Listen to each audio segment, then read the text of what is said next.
آپ دن میں کئی بار سنتے ہیں اور اپنی زبان سے یہ الفاظ بھی ادا کرتے ہیں کہ اللہ اکبر، اللہ اکبر، اور اس کا ترجمہ کر دیا جاتا ہے اللہ بڑا ہے، اللہ بہت بڑا ہے، یا اللہ سب سے بڑا ہے۔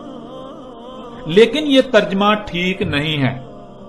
اللہ اکبر کے یہ معنی نہیں ہے۔ اللہ اکبر میں نہ صرف یہ سوال ہے کہ اللہ کیا ہے، بلکہ اس سوال کا جواب بھی موجود ہے کہ اللہ کیا ہے۔ تو ان میں پہلا لفظ ہے اللہ۔ اللہ کی ہے پر پیش ہے جو اسے حال کا صیغہ بنا دیتی ہے۔ یوں اللہ کے معنی بنتے ہیں اللہ ہے، اللہ اللہ ہے، اللہ اللہ ہے۔ اب سوال یہ پیدا ہوتا ہے کہ اللہ کیا ہے؟ کیا ہے اللہ؟ کون ہے اللہ؟ تو آگے اسی سوال کا جواب ہے کہ اللہ کیا ہے۔ جواب کیا ہے؟ اکبر۔ یہ بھی دو الفاظ کا مجموعہ ہے۔ پہلا لفظ ایک حرف الف اور دوسرا لفظ 3 حروف کا مجموعہ کابارا۔ اس کی ضد ساگارا ہے، جس کے معنی وجودی اعتبار سے چھوٹے ہونے کے ہیں۔ یعنی ساگارا کہتے ہیں وجودی اعتبار سے چھوٹا ہونا، اور کابارا کے معنی ہے وجودی اعتبار سے بڑا ہونا۔ کعبہ کے شروع میں الف آ جاتا ہے اور لفظ بن جاتا ہے اکبر، جس کے معنی بنیں گے کیا ہے بڑا۔ یعنی جب یہ کہا جا رہا ہے اللہ اللہ ہے، تو سامنے والا یہ کہہ رہا ہے کہ کیا ہے اللہ۔ یعنی اللہ سبحانہ و تعالیٰ انسانوں سے کلام کرتے ہوئے، انسانوں سے گفتگو کرتے ہوئے انسانوں سے کہہ رہا ہے کہ اللہ ہے۔ تو ظاہر ہے انسانوں کو نہیں علم کہ اللہ کیا ہے، تو پھر وہ آگے سے یہ سوال کھڑا کر رہے ہیں کہ کیا ہے اللہ۔ تو پھر آگے اللہ سبحانہ و تعالیٰ اس سوال کا جواب دے رہے ہیں اکبر۔ یعنی دیکھو، غور کرو، کیا ہے بڑا؟ جو بڑا ثابت ہو جائے وہی اللہ ہے۔ مثلا مثال کے طور پر اگر کوئی کہتا ہے کہ فلاں اللہ ہے، تو دیکھو کیا وہ بڑا ہے؟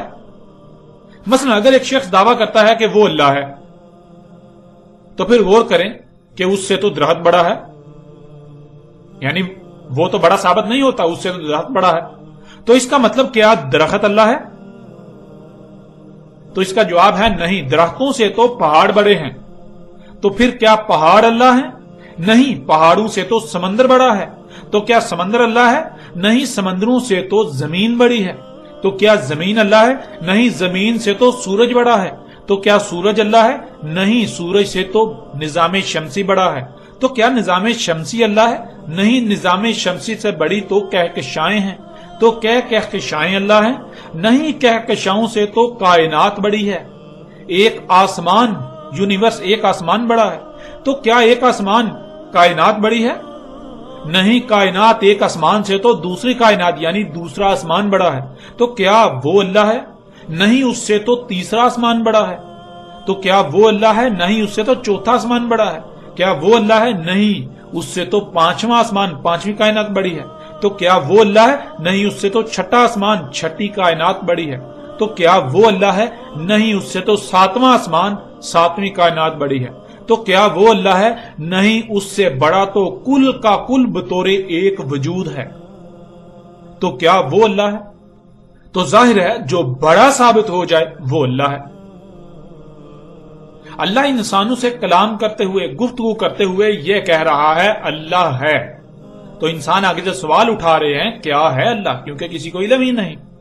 وہ آگے سے سوال اٹھا رہے ہیں کہ کیا ہے اللہ، تو آگے اللہ سبحانہ و تعالیٰ اس کا جواب دے رہے ہیں اکبر، کیا ہے بڑا، یعنی جو بڑا ثابت ہو جائے وہ اللہ ہے۔ تو ناظرین، آپ نے جانا اللہ اکبر کے معنی کیا ہیں۔ نہ صرف اس میں سوال ہے اللہ ہے اور اللہ کیا ہے، بلکہ اس سوال کا جواب بھی موجود ہے کہ اللہ کیا ہے۔ اور ناظرین، وہ ذات جو اللہ ہے، جسے اللہ کہا جا رہا ہے، دنیا میں بعض لوگ اسے گاڈ کہتے ہیں، بعض لوگ ایشور کہتے ہیں، بعض برہما کہتے ہیں، بعض ایلی کہتے ہیں، اور بعض ان کے علاوہ اور مختلف الفاظ سے پکارتے ہیں۔ یوں آپ جو پیچھے بات کی گئی اس میں لفظ اللہ کو اگر ایشور سے بھی ریپلیس کر دیں گے، بدل دیں گے، تو کوئی فرق نہیں پڑے گا۔ اللہ ایشور ہی کی بات ہو رہی ہے. کچھ لوگ ایشور کہتے ہیں، کچھ اللہ کہتے ہیں، کچھ گاڈ کہتے ہیں، کچھ برہما کہتے ہیں. تو یہ اسی برہما کی بات ہو رہی ہے جسے کچھ اللہ سے پکارتے ہیں، کچھ ایشور سے پکارتے ہیں، کچھ گاڈ سے پکارتے ہیں، کچھ ایلی لفظ سے پکارتے ہیں. اب نا آپ کو یہ بالکل واضح پتا چل گیا، یہ آپ نے جان لیا کہ جب الف کسی لفظ کے شروع میں آ جاتا ہے تو وہ اسے سوالیہ بنا دیتا ہے اور اگلا لفظ اسی سوال کا جواب دیتا ہے.